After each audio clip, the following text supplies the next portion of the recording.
বিশ্বের অন্যতম গুরুত্বপূর্ণ সমুদ্রপথ, যেখানে প্রতিদিন চলে কোটি কোটি ডলারের জ্বালানি বাণিজ্য, সেই হরমুজ প্রণালী ঘিরে এখন নতুন সমীকরণ তৈরি হয়েছে। ইরান, যুক্তরাষ্ট্র আর মধ্যস্থতাকারী ওমান, তিন পক্ষের আলোচনায় কি খুলতে যাচ্ছে বহু প্রতীক্ষিত এই নৌপথ? আন্তর্জাতিক গণমাধ্যমের খবর, হরমুজ প্রণালী পুনরায় সচল করার লক্ষ্যে ইরান, ওমান ও যুক্তরাষ্ট্র একটি অন্তর্বর্তী সমঝোতার খুব কাছাকাছি পৌঁছেছে। কিন্তু প্রশ্ন হলো, কে কি চাইছে এই চুক্তিতে?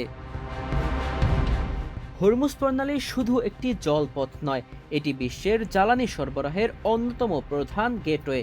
বিশ্বের সমুদ্রপথে পরিবহন করা অপরিশোধিত তেলের প্রায় 20% এই পথ দিয়ে যায়। তাই এই পথ বন্ধ হলে শুধু মধ্যপ্রাচ্য নয়, পুরো বিশ্বের বাজারে তৈরি হয় বড় ধরনের চাপ। ইরানের অবস্থান পরিষ্কার, হরমুজ প্রণালীতে তাদের ভূমিকা থাকতে হবে।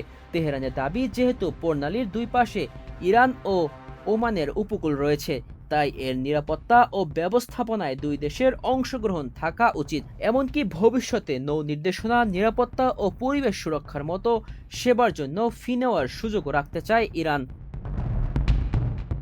অন্যদিকে যুক্তরাষ্ট্র চায় সম্পূর্ণ স্বাধীন জাহাজ চলাচল। ওয়াশিংটনের দাবি, কোনো অনুমতি, বাধ্যতামূলক সমন্বয় বা অতিরিক্ত অর্থ প্রদান ছাড়াই সব দেশের বাণিজ্যিক জাহাজকে এই পথ ব্যবহার করতে দিতে হবে।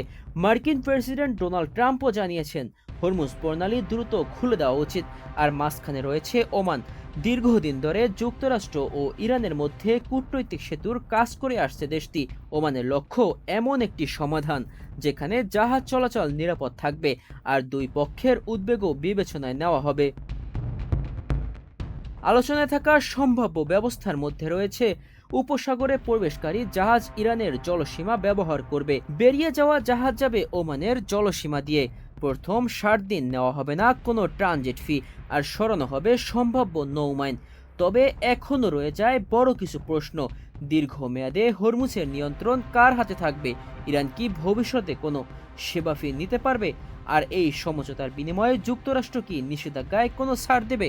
যদি এই চুক্তি সফল হয়, তাহলে শুধু একটি নৌপথ নয়, বরং মধ্যপ্রাচ্যের কূটনীতিতেও নতুন দরজা খুলতে পারে। তবে হরমুজের সমাধান মানে সব সংকটের সমাধান নয়। তাই বিশ্ব এখন তাকিয়ে আছে, হরমুজ প্রণালীতে কি আসছে নতুন শান্তির বার্তা, নাকি এটি কেবল সাময়িক বিরতি? সাইমুম আনাম সাজিদ, মানব কণ্ঠ।